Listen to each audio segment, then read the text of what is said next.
Hey everyone, welcome to my channel. My name's Lee. You're watching Dark Roots Creations, and this is the Off the Top of Your Head book tag.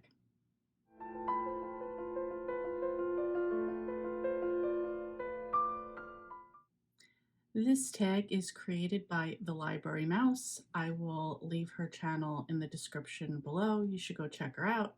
She has about 120 subscribers, so it'd be nice if we went and showed her some love. So since these are supposed to be off the top of your head, she says don't think about them too much. I actually gave myself like 30 seconds to think of an answer for each one. So if I could have thought of a better answer later, it doesn't matter because I just went with what was off the top of my head.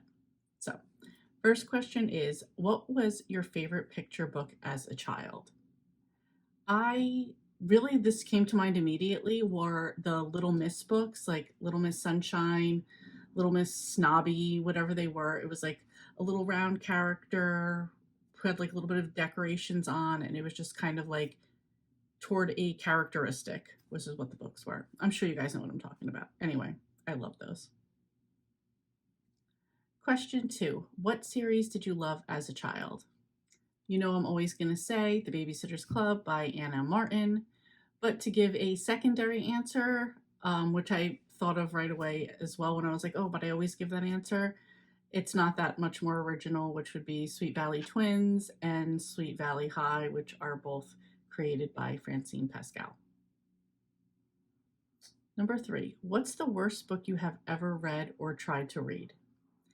I know this is going to be such an unpopular opinion. I don't care. I feel how I feel. I know this is highly regarded. I don't get the hype. The Great Gatsby by F. Scott Fitzgerald. I've read it. I've listened to it. I've had Jake Gyllenhaal read it to me. I just don't get the hype at all. Number 4 is your favorite reading or book memory. So I love to read. My sister did not love to read. She struggled with it. So my mom was always kind of like, don't read in front of your sister. Like, don't show off to her. But secretly, I would read to my sister at night, and my sister loved it. She still talks about what a great memory, like how much she enjoyed that as a kid. I did too. And particularly the series that I read to her that she really loved was the Fudge series by Judy Blume. And the first book is Tales of a Fourth Grade Nothing. Number 5, a book you loved as a movie. So the movie would be Willy Wonka and the Chocolate Factory, the real one with Gene Wilder. And this is based off of Charlie and the Chocolate Factory by Roald Dahl. I've read the book. It's okay, but Willy Wonka and the Chocolate Factory is like in my top 5 favorite movies, so can't beat that one. Number 6, a book you wish they would make into a movie. For me, this would be the Heist Society trilogy by Ali Carter. This is about a girl named Katarina Bishop who is a master thief in a family of con artists, and Hale, who is the heir to this like huge family dynasty, and when they team up to work jobs together. Number 7 is a book character that you would like as a friend. For this, I'm going to go with Sydney Whitmore, who is the main character in the Resort at Castaway Bay series by Kathy Daly. This is a cozy mystery series. Sydney is a forensic scientist who moves to Castaway Bay.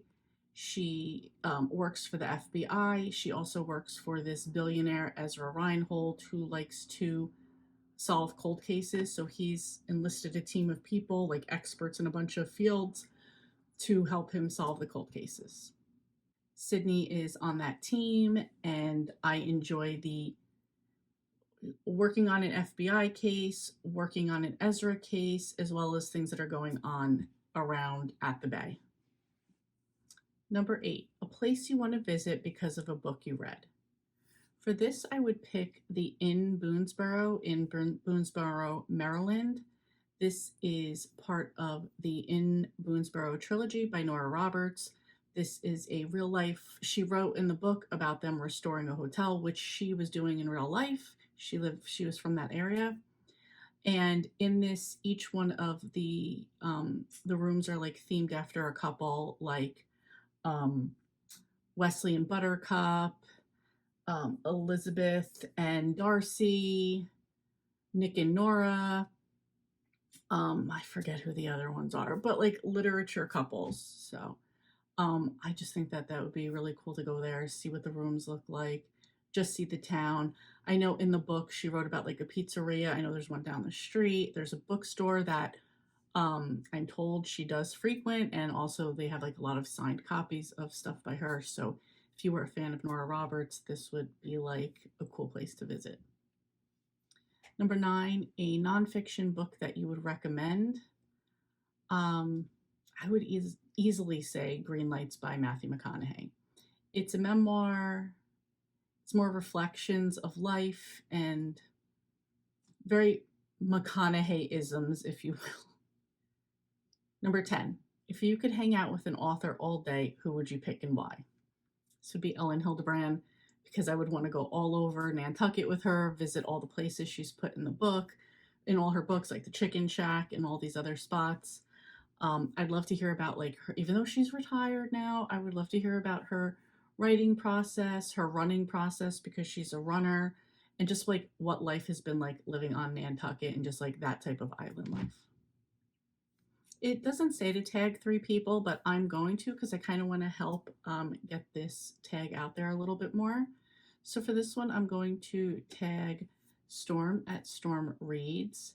I'm going to tag Nicole at Noteworthy Fiction, and I'm going to tag Mary and Joe at The Book Buds. If you want to do the tag your it. If you want to put your answers down below, I would love to read them. If the people I tag don't want to do the tag, that's totally fine. Just doing it for fun. So anyway, that's it. Thank you guys so much for watching, and I will see you next time. Hey, thank you so much for watching. Your support means a lot to me, and I love connecting with our amazing community.